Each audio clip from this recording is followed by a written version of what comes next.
Before we dive into today's eerie adventure, make sure to subscribe and hit the bell so you don't miss out on any of our haunting stories.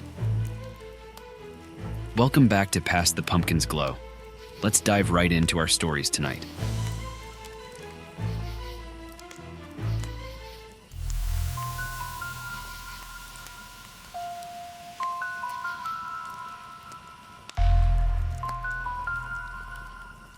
My family had just embarked on our annual vacation. This year, we decided to explore the small towns along the coast, hoping to find hidden gems and create unforgettable memories. One hot July afternoon, after a long drive, we stumbled upon a quaint little town with a charming ice cream shop called Ice Cream Heaven. The pastel colors of the shop stood out against the drab buildings around it, and a large sign boasted about their world-famous sundaes. My dad, always a sucker for ice cream, insisted we stop and treat ourselves. My mom, younger brother Timmy, and I were happy to oblige. As we entered the shop, a small bell above the door chimed, and a cool blast of air conditioning washed over us. The place was immaculately clean, with shiny chrome stools and a long counter lined with various toppings. The walls were adorned with pictures of smiling families enjoying their ice cream, and a sweet, sugary aroma filled the air. "Welcome to Ice Cream Heaven," a cheerful voice called out. A tall, thin man with slicked back hair and a pristine white apron approached us. "My name's Mr. Whitley. What can I get for you folks today?" We each ordered our favorite flavors, and Mr. Whitley went to work, expertly scooping and piling on toppings. As he prepared our sundaes, I noticed something odd. Despite the bright decor and cheerful atmosphere, the shop was empty. There were no other customers, and I couldn't shake the feeling that we were being watched.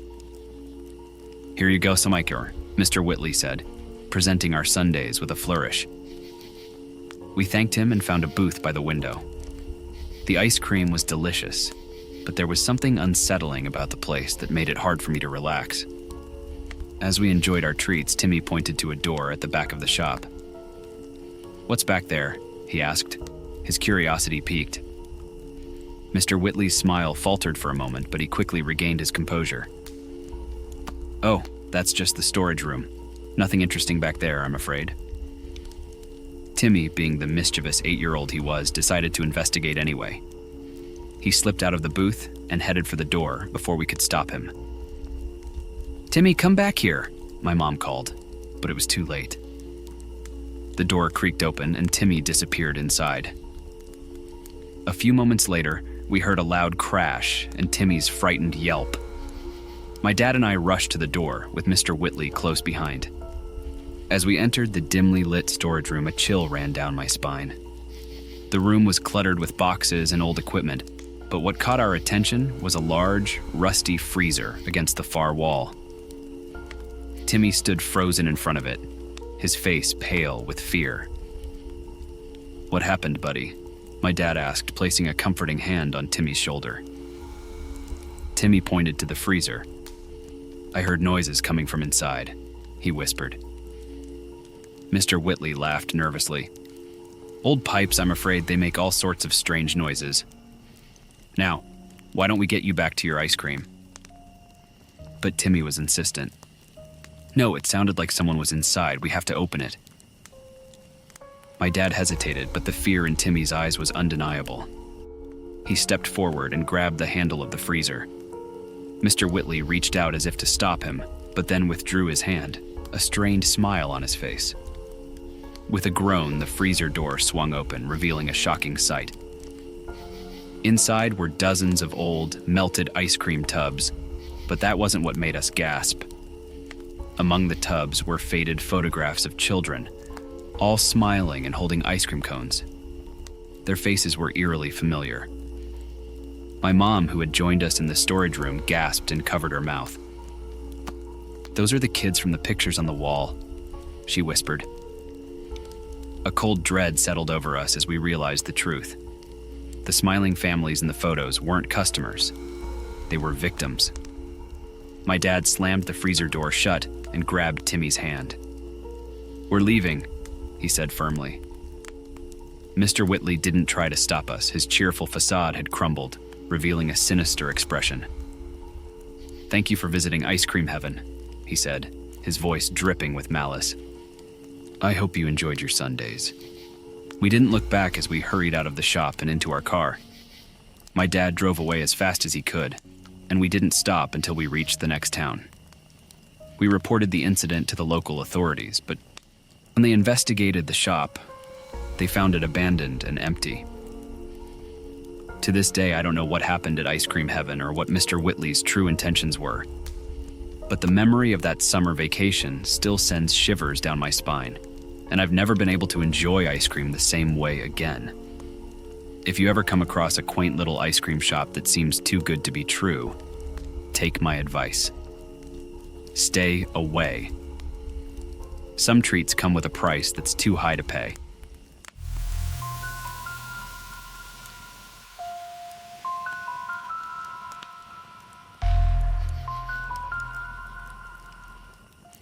It was the summer of 1978, and my family was buzzing with excitement. We had been chosen to participate in a pilot for a new game show. My dad had entered us on a whim, thinking it would be a fun experience, and somehow, we got picked. The show was called Lucky Break, and it was supposed to be the next big thing. They flew us out to Los Angeles, put us up in a nice hotel, and even gave us spending money.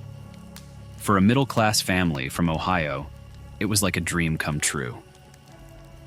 The studio where the show was being filmed was huge. Bright lights, big cameras, and bustling crew members made it feel like we were stepping into a different world. My mom, dad, my younger sister Jenny, and I were all nervous, but thrilled to be a part of something so exciting. We were greeted by a friendly producer named Mr. Andrews, who showed us around and explained how everything would work. The set was impressive with a giant spinning wheel, colorful podiums, and a big, flashing scoreboard. Mr. Andrews told us that we would be competing against another family in a series of fun and quirky challenges. The winner would get a grand prize of $10,000, a small fortune for us. We were ushered into a dressing room where they gave us matching outfits, bright blue with white stripes. As we got ready, I noticed something odd. There were no other families around. "Where's the other team?" I asked Mr. Andrews when he came to check on us. "They're running a bit late," he said with a reassuring smile. "But don't worry, we'll get started soon." Finally, it was time to begin. The lights dimmed, and the upbeat theme music started playing. We took our places on stage, and the host, a charismatic man named Rick, introduced us to the imaginary audience. There were no spectators, just empty seats, and the silent, watchful eyes of the cameras. The first few rounds were a blast. We played silly games, answered trivia questions, and even performed a goofy dance routine. But as the show went on, things started to feel off. The challenges became increasingly strange and unsettling. One round had us navigating a dark maze while blindfolded. Another involved solving cryptic riddles that made little sense. Between takes, the crew members whispered among themselves, casting nervous glances our way. Rick's cheerful demeanor began to crack, and I noticed his hands shaking as he held the microphone. Jenny clung to my side, her excitement replaced by fear. In the final round, we were led to a small, dimly lit room backstage. There was no explanation, just a vague instruction to find the key. The door slammed shut behind us, and we were plunged into darkness. Panic set in as we fumbled around, searching for the key.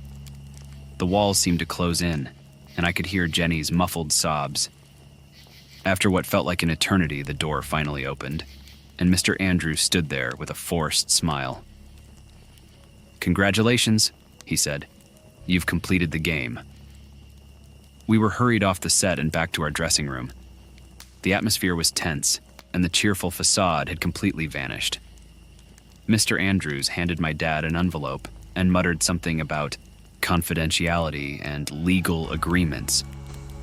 We were told to leave immediately. Back at the hotel, my dad opened the envelope. Inside was a check for $500 and a sternly worded letter reminding us not to speak about the show to anyone. We left LA the next morning, confused and unsettled. The pilot for Lucky Break never aired, and we never heard anything more about it. Over the years, we tried to forget about the bizarre experience, but the memory lingered like a dark shadow. It wasn't until much later that I stumbled across an old newspaper article mentioning a canceled game show pilot and the mysterious disappearance of another family who had participated. To this day, I can't shake the feeling that we narrowly escaped something terrible. The game show that never aired remains a haunting enigma, a dark chapter in our lives that we seldom speak of. If there's one thing I learned from that summer, it's that some dreams are better left unfulfilled, and some mysteries are best left unsolved.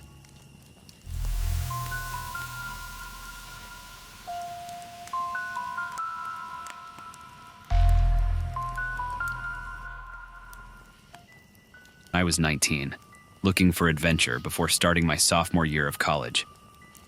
My friends and I were always drawn to the weird and unexplained, so when we heard rumors about the old, abandoned mall on the outskirts of town, we couldn't resist the urge to check it out. There were 5 of us, me, Lisa, Josh, Matt, and Karen. We'd spent countless summer nights exploring supposed haunted places, but this one felt different.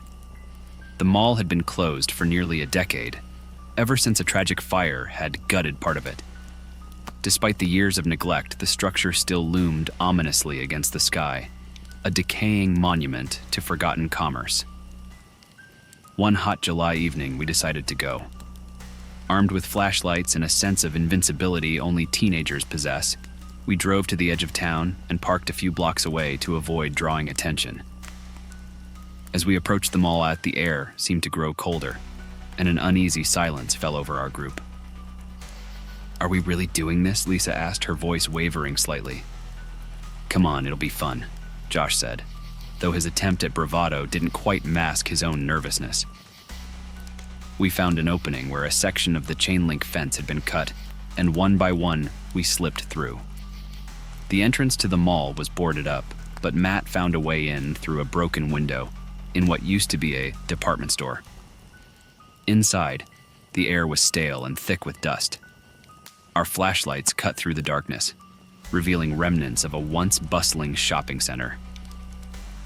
"This place is creepy as hell," Karen muttered, her eyes darting around nervously. We wandered through the main atrium, our footsteps echoing eerily off the tiled floors. The place was a mess of broken glass, overturned mannequins, and forgotten merchandise. Graffiti covered the walls, and the faint smell of smoke still lingered from the long-ago fire. As we ventured deeper, we began to hear strange noises, the creak of metal, the distant sound of something skittering across the floor. At first, we tried to laugh it off, but the unease was palpable. "I don't like this," Lisa said, clutching my arm. "Let's just check out the food court and then we can go," Matt suggested. The food court was even more unsettling. The remains of tables and chairs were scattered about, and old menus hung limply from the walls. But what caught our attention was a series of strange markings on the floor. Symbols none of us recognized, arranged in a pattern that sent a shiver down my spine. "What the hell is that?" Josh whispered, kneeling down to get a closer look. "Let's not find out," I replied, my voice barely audible.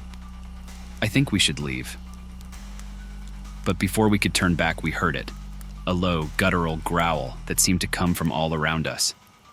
Our flashlights flickered, and in the dim light, we saw shadows moving, shifting in unnatural ways. "Run!" I shouted, and we bolted towards the exit. Panic surged through me as we sprinted back the way we had come. The shadows seemed to follow us, darting just out of sight. I could hear Lisa's frantic breathing beside me, Josh cursing under his breath, and the pounding of our footsteps echoing through the empty halls. We reached the department store and scrambled out through the broken window, tearing our clothes on the jagged glass. Once outside, we didn't stop running until we reached the car. We piled in, slammed the doors, and sped away, not daring to look back. For days after, none of us could shake the feeling that we were being watched. Lisa had nightmares about the shadows, and Josh refused to talk about what happened. We never returned to the mall, and as time passed, we tried to put the experience behind us. But even now, years later, I can still hear that growl in my nightmares. Still see those shifting shadows in the corners of my vision. We were just a bunch of kids looking for a thrill, but what we found in that abandoned mall was something far more sinister than we could have ever imagined. So if you ever hear about an old abandoned mall and feel tempted to explore, take my advice. Stay away. Some places are forgotten for a reason, and some shadows should never be disturbed.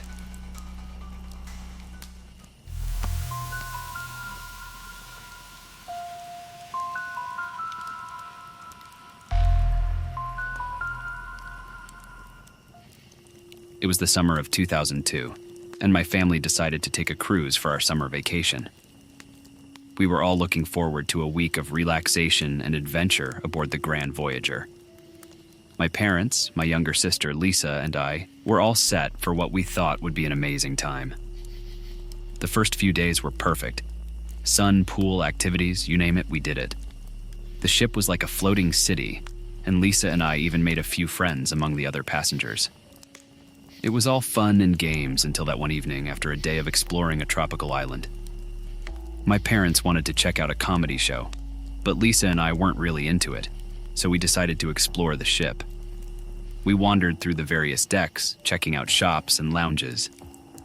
You know, just doing our thing. We ended up on the lower decks where it was a lot quieter and more isolated. We passed this crew-only door that was slightly open. Naturally, curiosity got the best of us. Lisa, being the daring one, gave me that mischievous grin of hers and whispered, "Want to see where this leads?" I was hesitant, but eventually agreed. Okay, but let's be quick. We don't want to get into trouble. So, we slipped through the door and started down this dimly lit hallway. It was a stark contrast to the luxurious areas of the ship. Kind of gave me the creeps. We found a small storage room with the door ajar. There were cleaning supplies and equipment inside. Just as we were about to turn back, we heard a rustling noise from inside. Lisa's eyes went wide, and she whispered, "Did you hear that?" I nodded, feeling a sense of dread. Maybe we should go. But before we could leave, a man stepped out from the shadows of the room. He looked disheveled and had this wild look in his eyes. He was wearing a dirty crew uniform, but something was definitely off. "Hey, what are you doing here?" he demanded. His voice was tense, making the hairs on the back of my neck stand up. We were just exploring," I stammered, trying to sound calm. "We didn't mean to intrude." The man stepped closer, blocking our way. "This area is off limits to passengers," he said, his tone growing more aggressive. "You need to leave. Now." Lisa and I nodded quickly and turned to go back the way we came. As we hurried down the hallway, I glanced back and saw him watching us, his expression unreadable. We finally made it back to the main passenger areas, our hearts racing. Lisa said, "That was creepy," her voice shaking slightly. I agreed. "Yeah, let's not do that again. Let's just find Mom and Dad." We found our parents in the lounge after the comedy show and told them about our encounter. They were concerned, but assured us that we were safe. They suggested we stick to the main areas of the ship from now on. Sound advice, right? That night I had trouble sleeping. The image of the man's wild eyes and aggressive demeanor kept replaying in my mind. Something about the whole encounter felt wrong. The next day, we were lounging by the pool when we noticed a commotion near the crew area. Several security officers were speaking with a group of passengers who looked visibly upset. Curious, Lisa and I edged closer to hear what was happening. We overheard that a passenger had reported seeing a suspicious man in the crew quarters. The description matched the guy we'd encountered. Feeling a sense of dread, we decided to tell the security officers about our experience. They listened intently and took down our statements, thanking us for coming forward. Later that evening, we were called to the ship's security office. The head of security, Officer Reynolds, greeted us and said, "Thank you for reporting what you saw. We believe the man you encountered is a stowaway who managed to sneak aboard the ship." My heart sank. The idea that a potentially dangerous person was roaming the ship was terrifying. I asked, "What will happen to him?" Officer Reynolds replied, "We're conducting a thorough search of the ship. Once we find him, he'll be detained and handed over to the authorities when we reach the next port." That night, the ship was on high alert. Passengers were advised to stay in the main areas, and security officers patrolled the decks. Despite the heightened security, I couldn't shake the feeling of fear. Around midnight, I was lying in bed, unable to sleep, when I heard a noise outside our cabin. It sounded like someone trying to open the door. My heart pounded as I got up and peeked through the peephole. To my horror, I saw the same man from the storage room. He was fumbling with the door handle, his eyes wild with desperation. I backed away and urgently whispered, "Mom, Dad, he's here, the stowaway." My parents sprang out of bed, and my dad shouted, "Go away! We're calling security." The man pounded on the door, but then we heard footsteps approaching, and he took off running. My dad quickly called the security desk, and within minutes, officers were at our cabin. The next morning, we learned that the stowaway had been caught. He had been hiding in various parts of the ship, stealing food and supplies. He was taken into custody, and we were finally able to relax. The rest of the cruise was uneventful, but the memory of those tense moments stayed with us.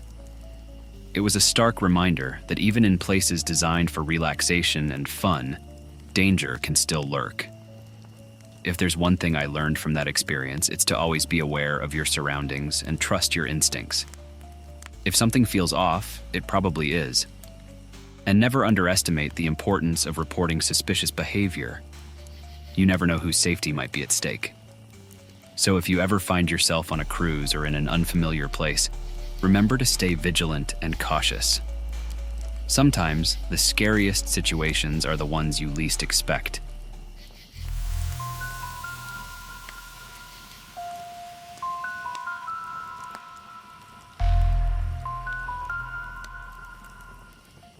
I had just finished my sophomore year of high school. I was eager to make some money, so I took a job working at a taco food truck. It was a popular spot in our town, known for its late-night hours and delicious food.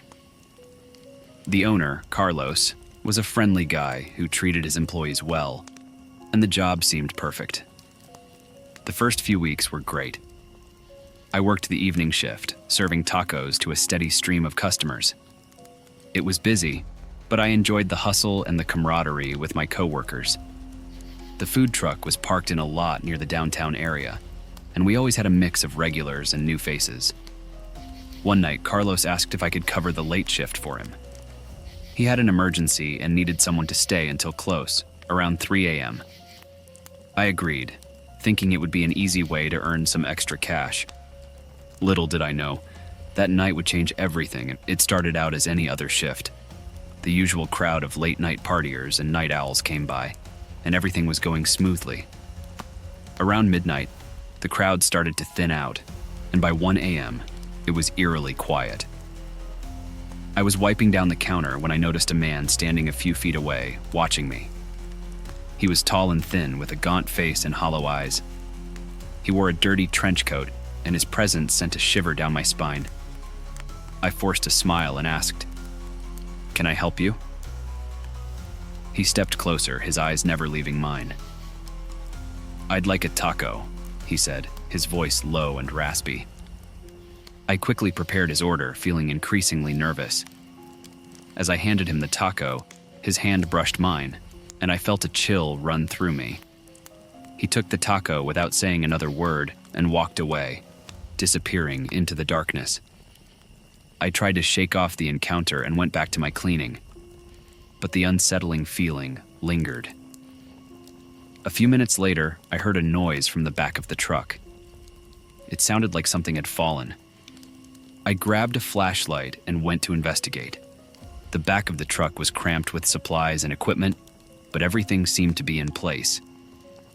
I was about to turn back when I noticed the man from earlier crouching near some storage crates. "What are you doing here?" I stammered, my heart pounding in my chest. He didn't answer, just stared at me with those hollow eyes. I backed away, trying to keep my composure. "You need to leave," I said, my voice shaking. He slowly stood up and stepped closer, his gaze never wavering. "I'm not going anywhere," he said, his voice sending a wave of fear through me. I bolted for the front of the truck and locked the door behind me. My hands were trembling as I grabbed my phone to call the police. But before I could dial, the man appeared at the window, his face inches from the glass. "Let me in," he whispered, his breath fogging up the glass, and I shook my head, panic overtaking me. "Go away!" I shouted. He began pounding on the window, his expression turning from calm to furious. "Let me in," he screamed, his fists leaving smudges on the glass. I called 911, my voice frantic as I explained the situation. The operator assured me that help was on the way, but it felt like an eternity. The man continued to pound on the window, his screams growing louder and more desperate. Suddenly, the pounding stopped. I looked up and saw the man standing perfectly still, his eyes fixed on something behind me. I turned around and saw Carlos's car pulling into the lot. Relief washed over me as Carlos stepped out looking concerned. The man outside the truck seemed to vanish into the shadows.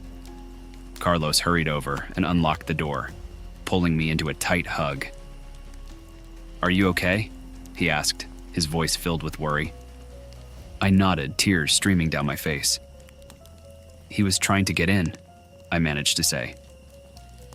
Carlos called the police again, and they arrived within minutes. I gave my statement, describing the man in as much detail as I could.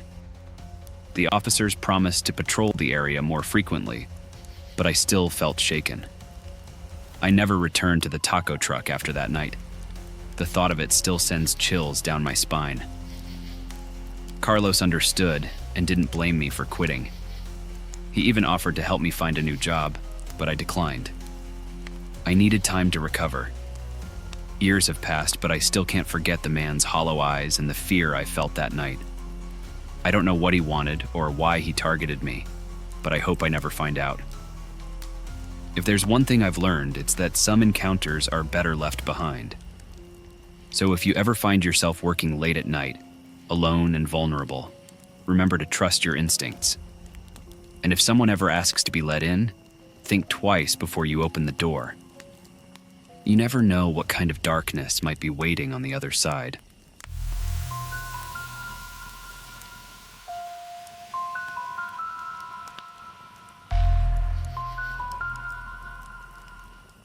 My friends and I had just finished our first year of college and were itching for an adventure. We decided to take a road trip from our small town in Minnesota to the Mall of America. It was supposed to be a fun getaway, a break from the monotony of our routine lives. Little did we know it would turn into a nightmare that haunts me to this day. We were a group of 5, me, Jack, Emily, Sarah, and Tom. We all piled into Jack's old but reliable minivan and set off early in the morning. The drive was filled with laughter, music, and a sense of excitement. None of us had been to the Mall of America before, and the prospect of exploring its endless stores and attractions was exhilarating. We arrived around noon and spent the day wandering through the massive complex, riding the indoor roller coasters, and indulging in all the food we could find. It was everything we had hoped for and more. But as the day turned into evening, things started to get strange. It began when Emily pointed out a man who seemed to be following us. At first, we thought she was being paranoid, but then we all noticed him. He was tall, with a scruffy beard and a baseball cap pulled low over his eyes. No matter where we went, he was always a few steps behind, watching us intently. "Let's just stick together and keep an eye on him," Jack suggested, trying to keep the mood light. But there was a tension in his voice that made my stomach churn. We continued to explore the mall, but the fun was quickly draining away. Every time we turned a corner, there he was. At one point, Sarah tried to confront him, but he disappeared into the crowd. It was unsettling, but we decided to brush it off and head to the food court for dinner. As we sat down to eat, we noticed that Tom was missing. "He probably went to the bathroom," Emily said, though she sounded unsure. We waited for 10 minutes, then 20, but there was no sign of Tom. "Maybe he went to check out one of the stores, Ipas," Sarah suggested, but her voice wavered. We split up to search for him, agreeing to meet back at the food court in half an hour. I wandered through the mall, calling Tom's name and checking every store we had visited earlier. As I passed by a deserted hallway near the amusement park, I felt a chill run down my spine. There, standing in the shadows, was the man with the baseball cap. He was staring directly at me, a sinister smile creeping across his face. I turned and ran back to the food court, my heart pounding in my chest. When I arrived, Jack, Emily, and Sarah were already there, their faces pale with worry. "Did you find him?"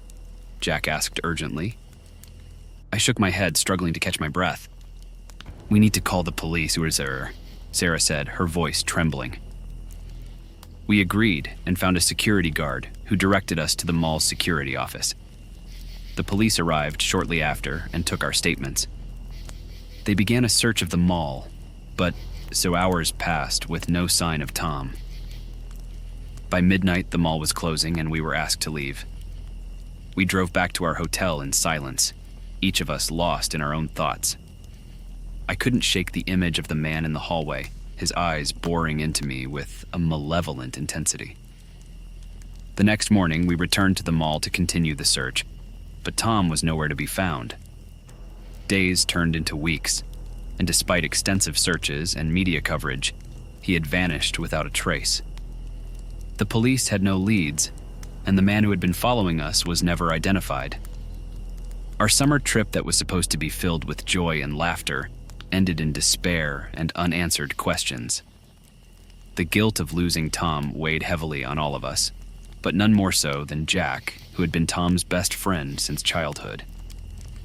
Years have passed since that fateful summer, but the memory of that trip to the Mall of America still haunts me.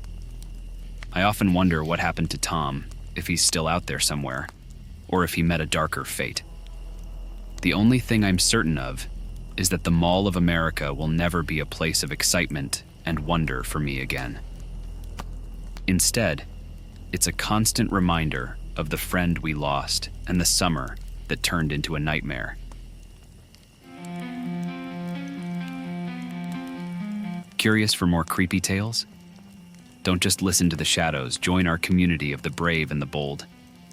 Hit that subscribe button, smash the like, and ring the bell to never miss out on our allegedly true scary stories. Have your own ghostly encounters, sinister sightings, or otherwise scary event? Drop us a comment below. We're dying to hear from you.